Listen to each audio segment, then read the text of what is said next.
Hello dear students, అందరికీ నమస్కారం. Welcome to my channel. My dear students, మనము biology total సిలబస్లో భాగంగా చూడండి, జనరల్గా ఈ రైల్వే ఎగ్జామ్స్ క్వశ్చన్స్ని మనం తీసుకుంటే కొంతమంది ఏంటంటే సిలబస్ మీద అవగాహన లేక డిఫికల్ట్గా ఫీల్ అవుతారు చదువుతున్నటువంటి ఆస్పిరెంట్స్. చాలామంది ఏంటంటే బయాలజీ వల్ల అయితే ఈజీగా ఫీల్ అవ్వచ్చు, కొంతమంది వచ్చేసరికి మోడరేట్గా ఫీల్ అవ్వచ్చు. ఇక్కడ ప్యాటర్న్ అనేది ఎలా వస్తుందంటే వాస్తవానికి మనకి మోడరేట్గానే క్వశ్చన్స్ ఉంటాయి. ఈవెన్ నువ్వు గ్రూప్ డీకి వెళ్ళొచ్చు, లేకపోతే ఎన్టీపీసీ కానీ ఇంకే ఇతర ఎగ్జామ్స్ తీసుకున్నా మనకి మోడరేట్గానే ప్రశ్నలు ఉంటాయి. ఇందులో అయితే ఎలాంటి సందేహం అయితే లేదు. ఓకేనా, ఫస్ట్ ఇది గుర్తుపెట్టుకోండి. సరే, ఈరోజు ఇంకొకటి చాలా ఎక్కువసార్లు రిపీట్ అయినటువంటి ఈజియెస్ట్ క్వశ్చన్, అర్థమైందా? ఎక్కువసార్లు రిపీట్ అవుతున్నటువంటి ఈజియెస్ట్ క్వశ్చన్ మనం సాల్వ్ చేసే ప్రయత్నం చేద్దాం. ఎక్కువ సందర్భాల్లో అడిగినటువంటి ప్రశ్న. చాలామంది చూడండి, కిరణజన్య సంయోగ క్రియ అని చెప్పి అంటారు. ఏదన్నా కిరణజన్య, ఓకేనా, కిరణజన్య సంయోగ క్రియ అంటారు. దీన్నే మనం ఇంగ్లీష్లో ఫోటోసింథసిస్ అని చెప్పేసి మనం పిలుస్తాం. ఓకేనా, ఫోటోసింథసిస్. ఓకేనా. అండ్ ఇంకొకటి చూడండి, ఒక విషయం మీరు గుర్తుపెట్టుకోండి, న్యూమరికల్ వాల్యూస్ కానీ అదేవిధంగా సంవత్సరాలని మ్యాక్సిమం రైల్వేలో అడిగే సందర్భాలు తక్కువ బయాలజీ పార్ట్ నుంచి. అంటే ఇయర్స్ కానీ, ఓకేనా, ఇయర్స్ అనేవి చాలా తక్కువ అడుగుతాడు. అండ్ ఇంకొకటి ఏంటంటే ఇయర్స్తో పాటుగా డేట్స్ కానీ ఇలాంటివి అయితే అడిగే పరిస్థితి లేదు. శాస్త్రవేత్తల గురించి అడుగుతారు కానీ మ్యాచింగ్స్ రూపంలో అడుగుతారు తప్ప డైరెక్ట్ బిట్స్ అడగరు. శాస్త్రవేత్తల గురించి కూడా బిట్స్ అనేది రేర్ కేసెస్. కాబట్టి మీరు అలాంటి గుర్తించుకోవాల్సిన అవసరం లేదు. ఇలాంటి ఇక్కడ ఉన్నటువంటి ఫోటోసింథసిస్ గురించి మనకి 1931లో దీని మీద పూర్తి స్థాయిలో రీసెర్చ్ చేయడం జరిగింది. ఫోటోసింథసిస్ని పూర్తి స్థాయిలో కనుగొన్నటువంటి పర్సన్ ఎవరంటే సిబి వాన్ నీల్ అని పిలుస్తున్నటువంటి ఒక శాస్త్రవేత్త. వాస్తవానికి ఫోటోసింథసిస్లోని ఇక్కడ దీని నుంచి ఇంపార్టెంట్ బిట్ మనం ఎలాబరేట్ చేసే ప్రయత్నం చేద్దామండి. ఇప్పుడు కిరణజన్య సంయోగ క్రియ యొక్క ఫార్ములా ఏంటనేది తెలుసుకుందాం. ఓకేనా. ఏంటి, జనరల్గా మొక్కలు అనేవి కార్బన్ డైఆక్సైడ్ తీసుకుంటాయి, అందుకే 6CO2 ప్లస్ మొక్కలు కూడా వాటర్ని తీసుకుంటాయి 12H2O, which gives rise to. మొక్కలు అనేవి మనకి సన్లైట్ను ఉపయోగించుకుంటాయి. దేన్ని ఉపయోగించుకుంటాయని మొక్కలు సన్లైట్ను ఉపయోగించుకుంటాయి, అని సూర్యకాంతి అంటారు. మొక్కలు అనేవి దాని యొక్క లీఫ్ పత్రంలో ఉన్నటువంటి క్లోరోఫిల్ని ఉపయోగించుకుంటాయి, సన్లైట్ని క్లోరోఫిల్ని ఉపయోగించుకుంటాయి. ఈ రెండింటిని ఉపయోగించుకొని ప్లాంట్స్ ఏం చేస్తాయండి, ఫుడ్ని తయారు చేసుకుంటాయి. దేన్ని తయారు చేసుకుంటాయి? ఫుడ్ని తయారు చేసుకుంటాయి. ఆ ఫుడ్ ఏంటి? C6H12O6 ప్లస్, గుర్తుపెట్టుకోండి, ప్లస్ 6O2. ఓకేనా, 6O2 ప్లస్ 6H2O. ఇది జనరల్గా ఉన్నటువంటి ఈక్వేషన్. ఏంటిది ఇది? దీనికి సంబంధించి వివరణ. దీని నుంచి ఒక మంచి ఇంపార్టెంట్ బిట్ మనం ఫ్రేమ్ చేసే ప్రయత్నం చేద్దామండి.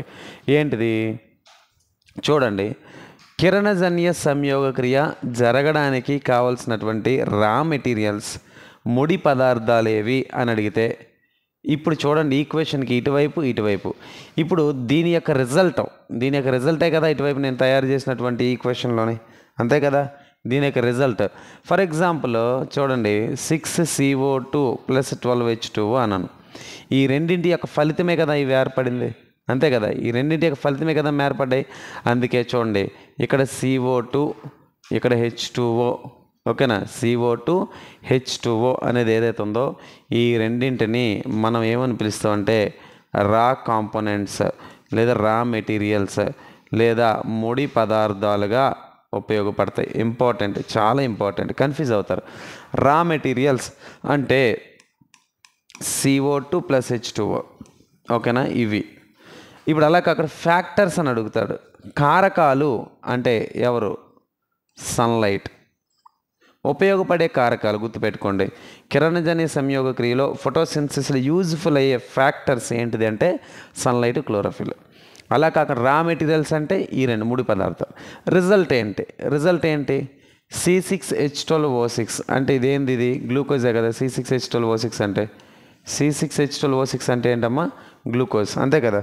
గ్లూకోజ్ అనేది C6H12O6 అని చెప్పి అంటా ఉన్నాం. జాగ్రత్తగా గుర్తుపెట్టుకోండి, గ్లూకోజ్. ఓకే. రైట్. తర్వాత దీని నుంచి ఏమొచ్చింది? ఆక్సిజన్ వచ్చింది, హైడ్రోజన్ వచ్చింది. ఇంపార్టెంట్ బిట్ చెప్తా చూడండి. కిరణజన్య సంయోగ క్రియలో మొక్కలు ఆక్సిజన్ ఇస్తాయి. ఇది ఇంపార్టెంట్. ఓకేనా? ఏ ప్రాసెస్లో అమ్మా? కిరణజన్య సంయోగ క్రియ అంటే ఫోటోసింథసిస్ కదా. Important bit. కిరణజన్య సంయోగ క్రియలో మొక్కలు మనకేమిస్తాయి? ఆక్సిజన్ ఇస్తాయి. గుర్తుపెట్టుకోండి. ఏం తీసుకొని ఇస్తున్నాయి మనకి? అట్మాస్ఫియర్లో ఉన్నటువంటి కార్బన్ డైఆక్సైడ్ తీసుకొని మనకేమిస్తున్నాయి? ఆక్సిజన్. అలా కాకుండా ఇక్కడ మొక్కలు శ్వాసక్రియలు ఏం తీసుకుంటాయి? ఆక్సిజన్ తీసుకుంటాయి. ఏం విడిచిపెడతాయి?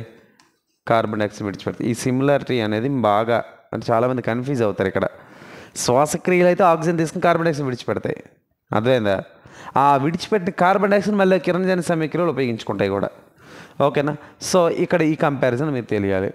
మరి ఇలాంటి కిరణజన్య సంయోగక్రియ ఈ ప్రాసెస్ జరగాలి అంటే ఇదంతా జరగడానికి సాధారణంగా ఈ జరిగే ప్రాసెస్లో భాగంగా 3 స్టెప్స్ ఉంటాయి. ఇందులో 3 దిశలు. ఓకేనా? 3 దశలుగా జరుగుతుంది అనమాట. ఓకేనా? ఫస్ట్ ఏంటి?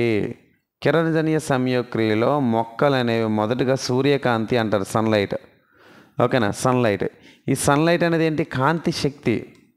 కాంతి శక్తి. అందుకే దీన్ని ఏమంటాం మనం? లైట్ ఎనర్జీ అంటాం. ఈ లైట్ ఎనర్జీని మొక్కలు ఎలా మార్చుకున్నాయండి? కెమికల్ ఎనర్జీగా మార్చుకున్నాయి. ఎలా మార్చుకున్నాయమ్మా? రసాయనిక శక్తిగా మార్చుకున్నాయి. ఇది ఫస్ట్ స్టెప్. ఓకేనా? రెండవ స్టెప్. 3 స్టెప్స్లో రెండవ స్టెప్ ఇప్పుడు మాట్లాడతాం. రెండో స్టెప్ ఏంటి? సన్లైట్ అనేది లైట్ ఎనర్జీ కెమికల్ ఎనర్జీగా మారింది. రెండోది ఏంటి? Splitting of water molecule. ఏమా? స్ప్లిట్టింగ్ ఆఫ్ వాటర్ మాలిక్యూల్ అంటే నీటి అణువు అనేది విచ్ఛిన్నం చెందడం, విడిపోవడం. ఎట్లా విడిపోతుంది? వాటర్ అంటే ఫామ్లో H2O కదమ్మా. H2 అనేది H+ గాను OH- గాను విడిపోద్ది. గుర్తుపెట్టుకోండి. ఇలా విడిపోతుంది కదా. ఇది రెండో దశ. మూడో దశలో ఏమవుతుంది? థర్డ్ ఫేజ్ ఏమవుతుందంటే రిడక్షన్ ఆఫ్ CO2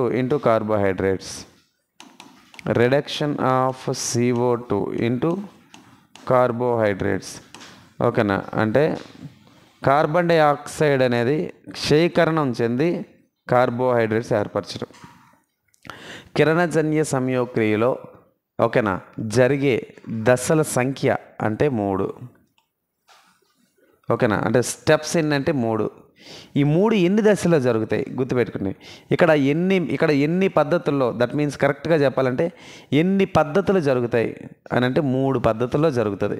3 పద్ధతులు కలిపి 2 దశల్లో జరుగుతాయి. గుర్తుపెట్టుకోండి. 3 పద్ధతులు కలిపి 2 దశల్లో జరుగుతాయి. 2 phases. ఏంటిది ఆ ఫేజు? ఆ 2 phases ఏంటి ఒకసారి తెలుసుకుందాం. 2 phases-లో ఫస్ట్ ఫేజ్ ఏంటంటే లైట్ రియాక్షన్, కాంతి చర్యలు అంటారు. కాంతి చర్యలను గుర్తించింది మొట్టమొదటిసారిగా ఎవరంటే రాబర్ట్ హిల్. ఈయనకి నోబెల్ కూడా ఇవ్వడం జరిగింది. Robert hill.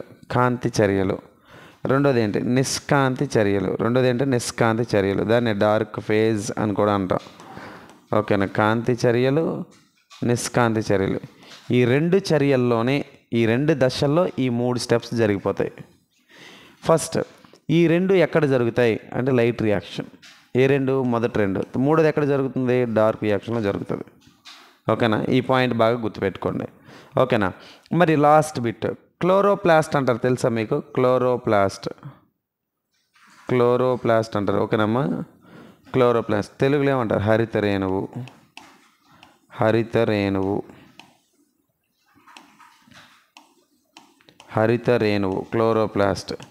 క్లోరోప్లాస్ట్ని ఎవరు కనుక్కున్నారు నాన్న?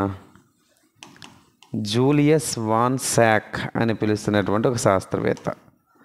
డేనియల్ ఓకేనా ఆర్నాన్ అనేవాడు మొట్టమొదటిసారి క్లోరోప్లాస్ట్ సపరేట్ చేశాడు. ఈ క్లోరోప్లాస్ట్ లోపల ఉండేది ఎవరు సార్? క్లోరోఫిల్. ఎవరమ్మా? క్లోరోఫిల్. ఒక లీఫ్లో ఎన్ని క్లోరోప్లాస్ట్లు ఉంటాయి? హరిత రేణువులు ఏంటంటే 100 నుంచి 150 ఉంటాయి. ఈ క్లోరోప్లాస్ట్ కాంతిని తీసుకుంటుంది. అదే కాంతిని తీసుకుని క్లోరోఫిల్కి ఇస్తుంది అనమాట. ఈ కాంతిని తీసుకుంటుంది కాబట్టి దీన్ని లైట్ హార్వెస్టింగ్ కాంప్లెక్స్ అని పిలుస్తారు. ఎవరిని? క్లోరోప్లాస్ట్ని లైట్ హార్వెస్టింగ్ కాంప్లెక్స్ అని పిలుస్తారు. రైట్. ఇగోండి క్లోరోప్లాస్ట్లో ఇదంతా ద్రవరూప పదార్థం ఉంటుంది, ఫ్లూయిడ్ పార్ట్. దాన్ని ఏమంటారంటే స్ట్రోమా అంటారు, గుర్తుపెట్టుకోండి. ఈ లోపల ఇలా దొంతర్లు ఉంటాయి అన్నమాట, ఒక్కొక్కటి ఇలా దొంతులుగా ఉంటాయి లోపల. ఇలా ఒక్కొక్క దాన్ని ఏమంటాం సార్ మనం అంటే తెలుగులో కూడా ఇంతేనమ్మా, తెలుగు మీడియం వారు థైలకాయిడ్, ఇక్కడ కూడా స్ట్రోమా అంటారు, థైలకాయిడ్ అంటారు తెలుగులో కూడా. ఈ దొంతర్లు గ్రూప్గా ఉన్నాయి కదా, వీటిలో ఏమంటారంటే గ్రానా అంటారు. ఏమంటారమ్మా? గ్రానా. లాస్ట్ ఒక కోడ్ చెప్తాను చూడండి. కాంతి, ఒక పల్లెటూరు తీసుకో, పల్లెటూరుని తెలుగులో ఏమంటారు? గ్రామం. పల్లెటూరుని తెలుగులో ఏమంటారు? గ్రామం. గ్రామంలో సాయంత్రం కాంతి పోతే ఏం వేస్తారు? లైట్లు వేస్తారు. ఏం వేస్తారు? లైట్లు వేస్తారు. ఇగోండి, లైట్ అంటే లైట్ రియాక్షన్ అనుకోండి. లైట్ రియాక్షన్ ఎక్కడ వేస్తున్నా? గ్రామంలో. నేనేమో గ్రానా అని రాస్తున్నాను. కాంతి చర్యలు, లైట్ రియాక్షన్ ఎప్పుడు కూడా గ్రానాలోనే జరుగుతుంది, గుర్తుపెట్టుకోండి.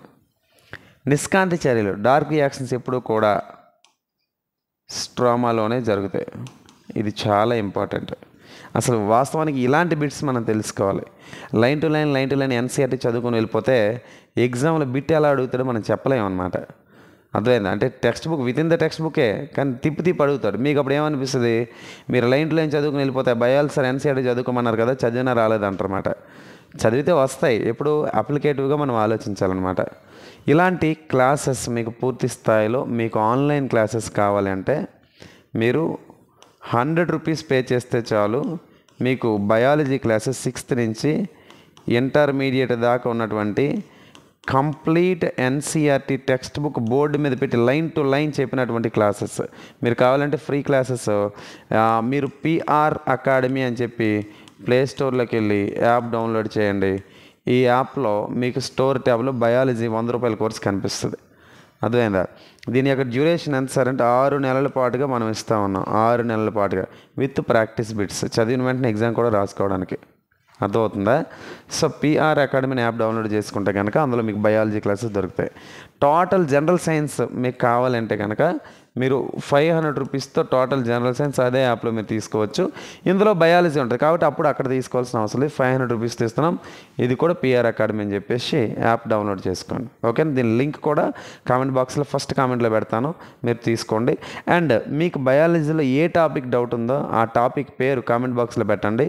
ఆ టాపిక్ని వీడియో రూపంలో చేసి అందించే ప్రయత్నం చేస్తాను. ఓకేనా? Right, stay tune to my channel. Thank you very much.